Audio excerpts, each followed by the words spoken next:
Leaves on the stream exercise is multifaceted. It comes from acceptance and commitment therapy, and its intention is to start to disconnect our attachment to our thinking. Acceptance and commitment therapy, or ACT, has this belief that we have a fusion with our thoughts, so that when we have a certain thought, we kind of believe that it's true. And sometimes those can be negative or punishing. So we start to practice these mindfulness techniques to detach a little bit from those thoughts. We call it defusion, right? So this exercise helps in a couple of ways.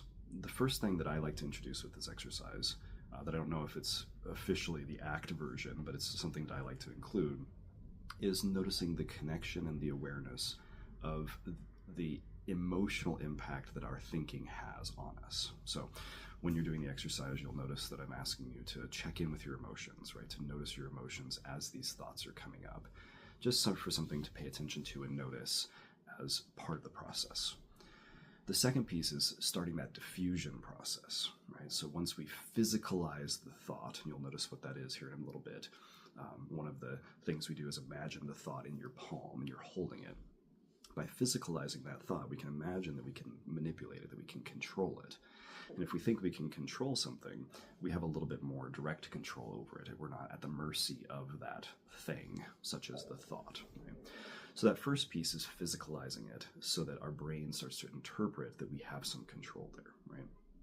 As the brain learns this, as it gets used to this idea, it says, this thought doesn't have to be something that's attached to a belief of in myself. So if I have a thought like, I'm a bad person or I'm worthless, I can take that thought, pluck it out of the sky, put it in my palm, and I can examine it, right? I have some control over this thing.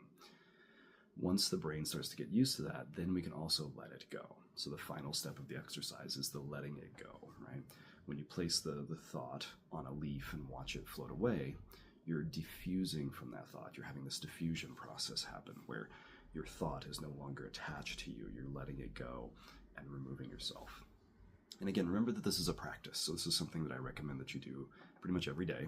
I usually recommend doing it right before bed, before you've even laid down to go to sleep. So sitting on the edge of your bed, sitting on a chair next to your bed, something like that. Get yourself comfortable, use your mindfulness to breathe and bring yourself into a calm space, and then start disconnecting from the thoughts that have come up throughout the day. As you do this, your sleep should be better because you're going to be letting go of some of those things, and it prepares you for a calmer, more restful sort of sleep. The other thing, there's not a whole lot of rules to mindfulness exercises, but there's a few things that I remind people to be considerate of. One of those things is don't practice this in a chaotic time, right?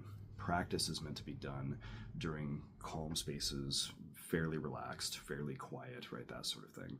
So that we can practice it, get our brain used to the idea, sort of like a muscle memory. And then once our brain is used to it, then we can use it when things are chaotic, right? So I tell people, don't practice this in a traffic jam on your way to work, right? This is not the time to be doing it. In the future, you can, but when you're starting out practicing these exercises, do it like I said, sitting on the edge of your bed, calm, quiet, right before you try to go to sleep, okay? And then another piece of this particular exercise, the leaves on the stream exercise, is making sure not to dwell on any particular thought, right? The idea is trying to disconnect from those thoughts, right? To defuse, have some diffusion away from those thoughts. So even if it's a bothersome thought or a painful thought, try not to dwell on it for too long, because that can create some more anxiety and more attachment to that thought, right? Some more fusion with that thought.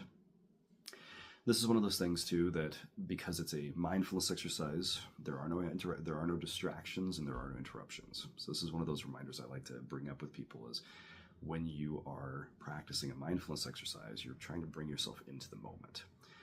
Even with this exercise, even though being in another realm, right, you're traveling to this calming space, this forest that you can go to, it's still meant to be in the moment. So it's almost as if your mind is in the moment, just in another physical space. You kind of think of it like that, time traveling or multi-dimensional traveling in a way. So if you're doing that, if you find yourself getting caught up by distractions like sounds and people and things like that, you just breathe back into the moment. I'm noticing this different sound. I'm noticing this person. Breathe yourself back into the moment and re-engage in the exercise. Right? So Don't think of it like some of the meditative practices are about finding calm, peace, and serenity in the moment. That's not what this exercise is about. It's more intended for diffusing your thoughts, getting away from those thoughts, learning to detach yourselves from them. So let's do this exercise again. I'm doing 2 videos. The first video will be a more in-depth version where it's very detailed, specific about the kinds of things that are going on, just to get you into the mindfulness state.